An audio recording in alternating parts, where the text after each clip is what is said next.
Okay, so while we're sitting down on my nice little tactical poor man's floor, let's talk about budget rifles, specifically budget AR-15s. Now, you can adapt this video and just kind of take the information and kind of adapt it to your own uses if you have something other than an AR-15. But let's talk about these budget rifles here real quick and how to maximize these budget rifles the best you can.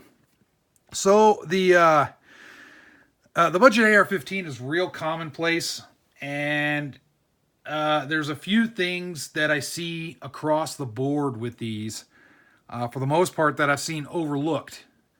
Or I shouldn't say overlooked, but just by design, because of the budget nature of the gun, it's just put together fast, and the factories just don't spend a lot of time on this. When you buy a budget rifle, there's a reason that it's less expensive. And some of that has to do with the assembly, and some of it has to do with the quality of the parts. So I'm not really talking about quality of parts. Just make sure to research the parts before you buy, and make sure you get decent enough parts. You're not going to get the super high grade tier 1 parts out of a budget rifle, so don't go into it thinking that's going to happen. But you can get a perfectly serviceable rifle that'll give you years of use. You just have to make sure you know which company you're going for, and you know what parts you're going to get into, and I can do that in a different video if you guys want. Here we're just going to talk about, okay, you've got a budget rifle, and there's a couple things that you want to look at, and if you need to, go ahead and do yourself to kind of maximize the performance of the gun. So here's the bolt carrier group. First thing I want to talk about is this guy right here. This is the gas key. And right here, these two bolts right here will come loose if it's not staked properly. A lot of the times with budget priced guns, the staking isn't deep enough. I actually staked this on my own. I also put a little the blue colored thread locker or whatnot on these bolts as well. And that's just something I did just for my own peace of mind. But they can come loose, and I've experienced that before. I've dealt with a lot of AR-15s. I used to work for an AR-15 store years ago, and we kind of experienced that. You get one, you start shooting it, this gas key starts to work its way loose because the staking isn't adequate enough. And once it becomes loose, it basically, the gun starts malfunctioning every shot. So make sure to look at that. Make sure these bolts are tight, and if the staking should encroach on the bolts a little bit. You can go to a gunsmith and have this done, or you can do it yourself with a punch or whatnot. If you want it to look pretty, you can go ahead and get the staking tool online, like Brownells has them, and other companies have them. It's up to you. But make sure that's good to go. The extractor, if you don't have an O-ring kit in there, it's commonplace. This came from the factory with one. This is the Bear Creek Arsenal. This came with it. But if they don't, you can go ahead and put one in. Just kind of helps with the extractor.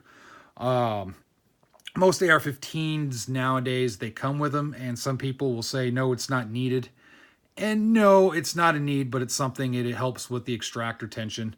So if you're shooting a lot of cheap ammo or different types of ammo, it's just something that'll help out a little bit with that extractor. Any extractor type issues that you may come across. For the castle nut, one thing is typically a lot of budget priced AR-15s, their castle nut isn't staked. And what I mean by that is right here on the kit, this is the castle nut right here. Hopefully you can see on the video.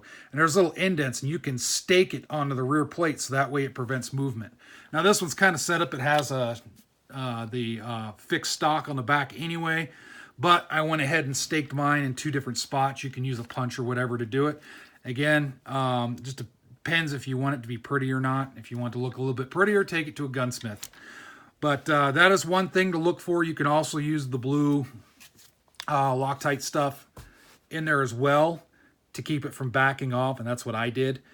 It's just a common thing, and I've seen that on budget price rifles. You get out and you shoot them, and then this thing starts to back out.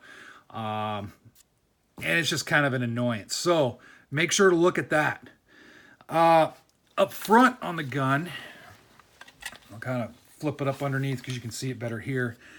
These gas blocks are common that I see with budget priced rifles, and I've seen them on different, more expensive rifles as well. But the kind that are just kind of screwed onto the barrel, you set them in, you make sure they're indexed right over the gas port, and then sometimes the barrels will have a couple little indents where you fit these tightening screws in, and you just tighten it down. Make sure these are tight. Okay.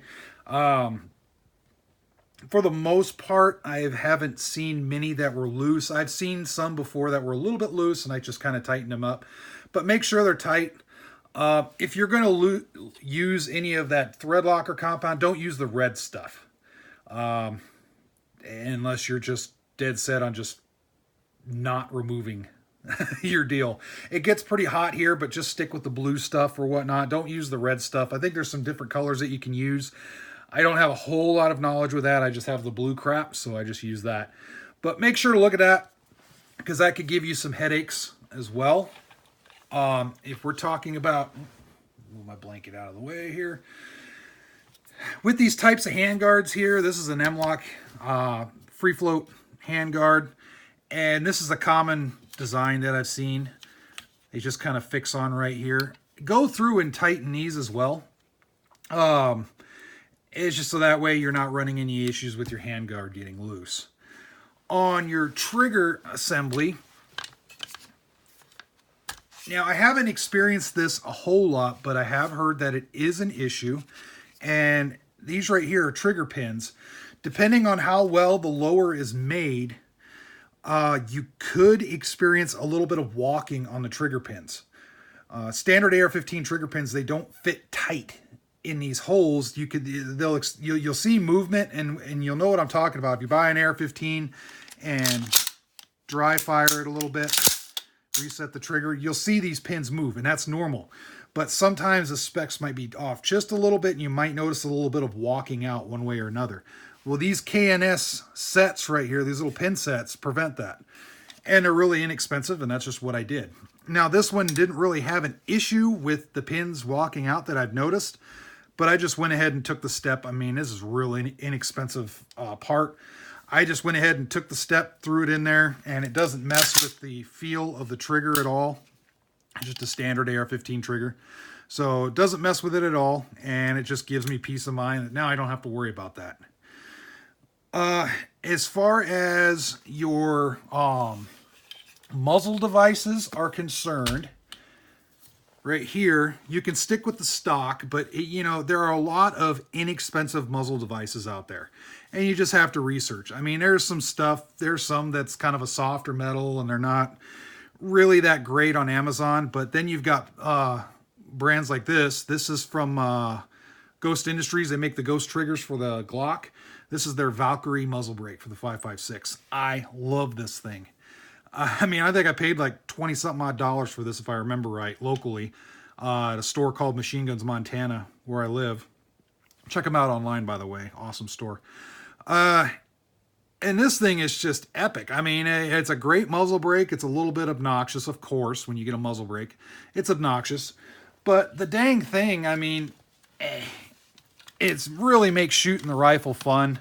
And it doesn't break the bank. I mean, I look at it this way. If you have a budget rifle, why would you want to spend a whole bunch of money on a super expensive muzzle brake or a muzzle device or optic or whatnot? To me, it kind of takes away the point of having a budget gun.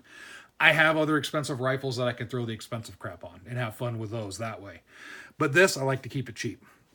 So anyway, that's just some things that I think of when you get an AR-15, a budget-priced rifle. Look at it, kind of see what you have, visually inspect the gun, look at the internals. Don't be afraid to tinker with it a little bit, but make sure you really do the right thing. If you have any questions, go to a gunsmith or whatnot, and then make sure you don't do anything that's going to make the rifle unsafe, okay? Or otherwise will break the rifle. But those are some little things that I think you could do to maximize your budget-priced rifle. As far as accessories go on the gun, you can see this is a pretty basic gun. I don't have a lot of stuff on here. Iron sights and a light. And of course a sling. And there you go. Everything else is just, up to your preference. I went really simple with this gun. I think when you're sticking with a budget price setup, keep it simple, keep it robust. The gun itself will shoot out to 600 meters. For those of you that like the military lingo. This is a 16-inch carbine with a mid-length gas system. I got this inexpensive muzzle brake on it. I have a fixed stock in the rear. I have a good set of iron sights, which are UTG, by the way. And they're great iron sights. I have a nightstick lighting light on the front of it, and a Magpul sling with a Magpul hookup. And the dang thing is accurate. It's fun to shoot. You know, with irons, I'm really effective in daytime or nighttime. There's no need for me to do anything else with this gun. As it sits right here, I'm sitting at right about, with everything you see done on this, and then add in, you know, a couple magazines, about $600, just over $600. That's it. That's unheard of years ago. So anyway, hope you found the video useful. If not, I mean, you can feel free to leave your comments, but it's just some things that I thought about. If somebody has any questions on these types of setups and what to do, hopefully this helps. Anyway, that's enough yammering out of me. I'm going on 11 minutes now. So like, subscribe, more comment or content coming soon, and stay safe.